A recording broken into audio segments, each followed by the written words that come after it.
शक। यूनानियों के बाद शक आए। शकों की 5 शाखाएं थीं और हर शाखा की राजधानी भारत और अफगानिस्तान में अलग अलग भागों में थी। पहली शाखा ने अफगानिस्तान, दूसरी शाखा ने पंजाब राजधानी तक्षशिला, तीसरी शाखा ने मथुरा, चौथी शाखा ने पश्चिमी भारत एवं पांचवी शाखा ने ऊपरी दक्कन पर प्रभुत्व स्थापित किया। प्रथम शक राजा मो था। शक मूलतः मध्य एशिया के निवासी थे और चारागाह की खोज में भारत आए। 58 ईसा पूर्व में उज्जैन के स्थानीय राजा ने शकों को पराजित करके बाढ़ खदेड़ दिया और विक्रमादित्य की उपाधि धारण की।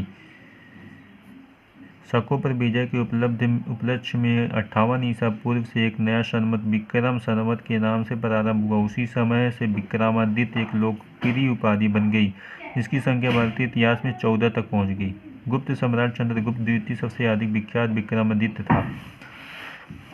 शकों की अन्य शाखाओं की तुलना में पश्चिम भारत में प्रभुत्व स्थापित करने वाली शाखा ने सबसे लंबे अरसे तक शासन किया। गुजरात में चल रहे समुद्री व्यापार से यह शाखा काफी लाभान्वित हुई और भारी संख्या में चांदी के सिक्के जारी किए।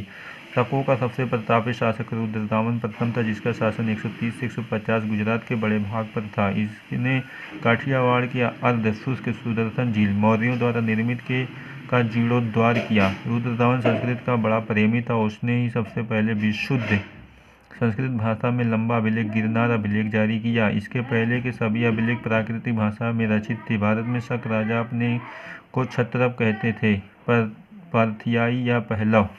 पश्चिमोत्तर भारत में शकों के आधिपत्य के बाद पार्थियाई लोगों का आधिपत्य हुआ। सबसे प्रसिद्ध पार्थियाई राजा गोंडोफर्निर था। इसी के शासन काल में सेंट थॉमस ईसाई धर्म का प्रचार करने के लिए भारत आया था।